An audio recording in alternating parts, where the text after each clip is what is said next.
and welcome to this, the first of hopefully many reviews of Judge Dredd Complete Case Files collections. As part of my GM for Hire service, I'm currently in the process of writing and running a Judge Dredd role-playing game campaign, and for research purposes and to make sure that the timeline works for fellow Dredd heads, I've been immersing myself in Dredd's world by going back to the genesis of the strip even, by rereading the Complete Case Files collection. I've been a lifelong fan of Judge Dredd since 1987 when I picked up Prog 510, and the early editions of the Complete Case Files, probably the first 10 years worth, I've read quite a few times over, so I'm fairly familiar with them. But I do have all the editions, and over time I hope to post reviews on the whole collection, so there'll be a video for each one if I can see it through, but it's a lot of reading, as you can imagine. But anyway, let's start at the beginning with the Complete Case Files number 1. Co-created by John Wagner and the late great Carlos Ezquerra. This first volume contains stories from the first 60 Dredd strips, and for obvious reasons contains a colossal amount of world building. Obviously the role of the judges in the Justice Department are established very early on, as is the whole look of Dredd with his distinctive uniform, his lawgiver and iconic Lawmaster bike. One we know, I would say, is that the helmet in this first edition has more of a kind of goldfish bowl shape to it than later. But you can see by the end of the book, in the first, there's a couple of Mick McMahon's episodes at the very end of the book where you see the slight change in the shape of the helmet appearing, and then to the shape that's more familiar with all the fans. As well as that, setting all the look of Dredd out, there's a number of other major elements that are introduced in the first volume, such as Justice HQ, the Judge's Central Computer Mac, Weather Control, who always ensure that the sun is shining in Mega City 1 almost every day. There's also the Statue of Judgment, in whose shade the Statue of Liberty symbolically stands, dwarfed by this huge statue of the judges. And it tells you something, well, it tells you a lot about the society, the kind of fascist rule of the judges to a certain degree, and liberty not, coming a distant second in that system. And the Statue of Judgment is a really important element or landmark, if you like, in Mega City 1, because it does actually reappear in a number of significant Judge Dredd strips later on. On top of that, there's also the Undercity makes a brief appearance, and again that's explored a little more in particularly second volume, as is the Cursed Earth, which has a brief appearance very early on in the first volume, where it's as established as a radioactive wasteland where the survivors of the atomic wars, the mutants, they live and occasionally cause some trouble for the judges of Mega City 1. Character-wise, there's a number of prominent or important characters that appear in the first edition. Judge Giant being one. He kind of is a recurring character in the early Judge Dredd stories, and the tale that he first appears in explains how the judges are trained from the age of 5 in the Academy of Law, and it shows his final assessment under the watchful gaze of Dredd himself. And that storyline, fans of 2012 film Dredd probably familiar with that kind of storyline, because that's pretty much what happens with Judge Anderson in that film. As well as Judge Giant, you also meet Dredd's informant Max Normal. We meet his cleaning lady Maria and his loyal robot Walter. Walter, I would say, is one of those characters who's a bit Marmite. You'll either enjoy his presence or you'll wish that he wasn't in the strip at all. It's worth bearing in mind, though, that 2000 AD, was not aimed at adults, so I think you have to make some allowances on this front. The strip did later evolve to adopt a more serious and kind of grim tone, and probably aimed at teenagers and adults latterly, I would say. And as it did so, Walter's role or presence eventually diminished. Mega City 1 itself seems to arrive pretty much completely realised, much of which I think is in no doubt thanks to co-creator Carlos Ezquerra, who drew the first but unpublished at the time Dredd strip, but that also appears at the end of the Case Files Book 1, so it's a real treat, that story, because not only does it showcase Dredd and the versatility of his lawgiver gun with all the different types of ammo that it has, but the last page is a single panel which shows the original vision of Mega City 1 with its huge spires and roadways which are suspended high above hundreds of feet above the city bottom or ground. As well as the architecture of Mega City 1, the craziness of the city and all of its inhabitants is all there from the word go. One of the things I think is always I found increasingly interesting as I've got older are footsies. They're inhabitants of the city who kind of essentially break because they can't bear the stresses of living in the overpopulated and overcrowded Mega City 1. And they tend to go on a kind of kill crazy rampage. I mean, these days that the theme of overpopulation is certainly, now for those of us at a certain age, is fairly familiar, probably through things like the likes of Blade Runner and maybe the Fifth Element, films like that. But there's no doubt in my mind that the inhabitants of Blade Runner's Los Angeles could easily be inhabitants of Mega City 2, which is located in the east coast of America, with Mega City 1 being on the west coast for anyone that's not in the know. But getting back to the footsies, when I was growing up here in Scotland, I always found that idea of these kind of people suddenly snapping and going on murderous rampages quite outlandish. But these days it's kind of sadly and disturbingly familiar, the things that we see in the news. So I think that was something that was quite, unfortunately prophetic, footsies. So getting into the kind of nitty-gritty of a few of the stories, as someone that jumped on board 2000 AD in its 10th year, it's a bit of a treat for me to see the character of Whitey making a few appearances, because he had a brief reappearance in that 10th year a few progs after I had started reading it. So it was nice to see where that character had come from. Most of the stories in the first volume are, short standalone episodes where the plot is set up and resolved in a mere 5 or 6 pages. But there's the first of the kind of multi-part adventures features in it, which is Robot Wars, and that's quite a lot of fun. And then that particular serial set up a lot of paved the way for a lot of the mega epics, which became a bigger feature in later volumes. Mega epics are essentially, I would say anything that's maybe like 15 episodes or more of a continuous story, and some of them are about 25, 27 parts, I think is the longest one.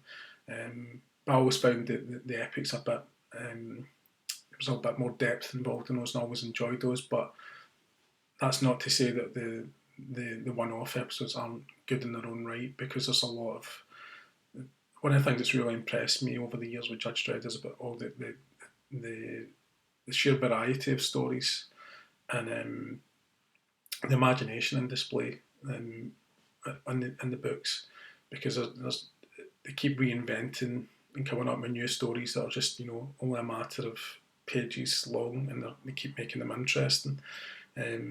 So I'm not trying to write off 1 or 2 part stories either, but for me personally, I always enjoyed getting something to get your teeth into where it's a longer and more involved story. Another storyline, as well as the Robot Wars, is the return of Rico, where Dredd's twin brother returns from Titan, his face and body horribly adapted to life in the vacuum, living in the vacuum of space. And fans of the Stallone version of Judge Dredd will be familiar with Rico, although he didn't have the same, shall we say, cybernetic kind of enhancements that he has in the strip, which makes him a lot more frightening, I think, in this strip. And you can also understand why he's so angry with Dredd, because Dredd condemned him. He basically found out Rico was corrupt and condemned him to life and time. And so yeah, you can understand why Rico's quite upset. But I think it's a really important storyline as well for the character of Dredd, because it tells you a lot about his kind of incorruptible nature and devotion to the law, that nobody, there's no exceptions to the law. So yeah, I think it's a really important story, and it's quite fun. It's only 2 parts. Another story that I really enjoyed was Mega City 5000 race, partly because it seems to be a bit of a riff on the a video that I remember being a kind of notorious video nasty when I'd grown up in the 80s, which was called Death Race 2000, a bit of a B movie. Another reason I like it is because it reminds me a bit, and it serves as a bit of a blueprint, I suppose, for some of the wonderful Super Surf stories that appeared some years later. And I'll talk about them when we get to those volumes. But probably most importantly, it introduces a really important character called Spikes Harvey Rotten, who is a major character in the second volume in the mega epic The Cursed Earth. The thing that I think is really intriguing about it is that the Spikes we know from the Cursed Earth storyline later on looks completely different in this strip, but Spike's rival Zoot does look like him. So I've always wondered if there was some kind of mix-up when they were reintroducing the character in the Cursed Earth storyline. So maybe some aficionados out there, if anybody's in the know who are watching this, can maybe let me know in the comments, because I've always wanted to know what was the story with that. Was it just a mistake, or was it quite deliberate? Another fun story is the appearance of the Ape Gang. And what's happened there is, thanks to the scientific experimentation on apes, something which has actually been in the news very, very recently. The scientists increased the intelligence of apes, which ends up with them beginning to kind of ape human behaviours, and in this storyline they're copying the kind of human gangsters. So they're all in the kind of gangster suits and have Tommy guns. So yeah, I've always enjoyed that story. I've always liked those characters. I've always thought it was a bit of a shame that they didn't become a recurring villain for Dredd to face, because I always thought it was a fun idea. A large swathe of the Case Files book 1, about 6 months of Dredd, in fact, which is, sorry, just to clarify, most of the volumes are pretty much, or certainly the first 11 or 12 volumes, I think it is, each volume covers about a whole year of 2000 AD, or Judge Dredd in 2000 AD. Later editions, they're only about 6 months each, but that's because there was then the Judge Dredd magazine started being published, so there's double the kind of output, if you like, of Dredd. So that's why it's not that you're getting anything less in the later volumes, you're actually getting at least as much, if not more. But the output had significantly increased. So yeah, the other thing that's quite interesting about Judge Dredd is that it tends to happen, it does happen in real time. This whole volume contains a whole year in the life of Dredd, from 2099 to 2100, and each year is like a real year in Dredd's life. And the comic doesn't really deal with flashbacks. So there's one story where the origin story is some decades later, in fact, where they kind of revisited that. But on the whole, the Dredd strips are on a clear timeline, which, with every week in 2000 AD, the story was another week forward in Dredd's universe. And I've always thought that's a really good thing, because there's never been any kind of rebooting just stopping the story, like what happens with the Marvels, in DC, that they constantly reboot these things to tell the stories understandably, for fresh audiences of children or young adults. But I've always liked the fact that the Dredd character and history has just been an ongoing story, one ongoing story. So yeah, it's incredibly dense, and there's so much storytelling, and it's one of the things I think is really admirable, and really sets Dredd aside from so many other strips. Anyway, sorry, I'm getting off the point. About 6 months worth, or almost half the book, is set on a moon colony known as Luna One. I don't really know what the background to this, but I'm guessing that maybe the mania around Star Wars may have had the editorials asking for the writers of Judge Dredd to move the action into space. But there's a number of these stories that really could have been set in Mega City 1, so for me as a purist, I would personally prefer, I like it when Dredd's in Mega City 1, and I would have liked some more of those stories, maybe even shortened it to 3 months worth on Luna 1. I think it's an interesting take on the story, but yeah, Dredd belongs in Mega City 1, so I would have liked to see that truncated a bit, but there's that doesn't mean that there's nothing good that happens in the Luna 1 kind of segment. Quite the opposite. In fact, there's a really important story in it, which is about the Lunar Olympics, and it introduces the SOV judges, and yeah, they become incredibly important. Judge Dredd was these early editions were still written when the Cold War was very much a big deal, and so there was always that tension between America and Russia, and it's reflected in this strip where the mega cities of America have a rivalry with the Sov cities in the former Russia. But yeah, so it's an important keystone as well, for setting the paving the way for things to come. On the art side of things, it's nice to see the evolution of some of the famous artists of Judge Dredd, and there's plenty of it to admire, especially from fan favourites Brian Bolland and Mick McMahon. The slight negatives I would say about the first volume is that there is a bit of a sense that the strip's finding its way, and it's finding out what it's properly about. This, and there's a couple of the stories which I don't think are wholly successful, but that's a pretty minor gripe, because there's plenty of good moments in it. There's plenty of there's loads of world building. There's so much stuff that's actually crammed into this first edition, this first volume, that it's actually a massive achievement in itself, because it just sets up so many of the of all the different elements of Mega City 1 that become a staple as when the strip kind of finally finds its ground.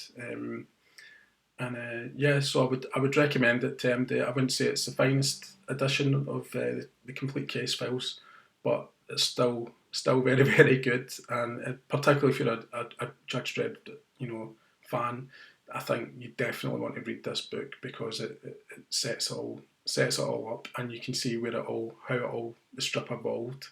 And I think that's really it's a great thing to see. So yeah, I would definitely recommend it, and hopefully there'll be another one of these reviews on the way. And yeah, thanks for watching, and I hope that you enjoyed it and want to come back and see some more. If you do, please like, share, comment, and subscribe if you want to see more of these reviews. And yeah, I'll see you soon. Thanks very much. Bye bye.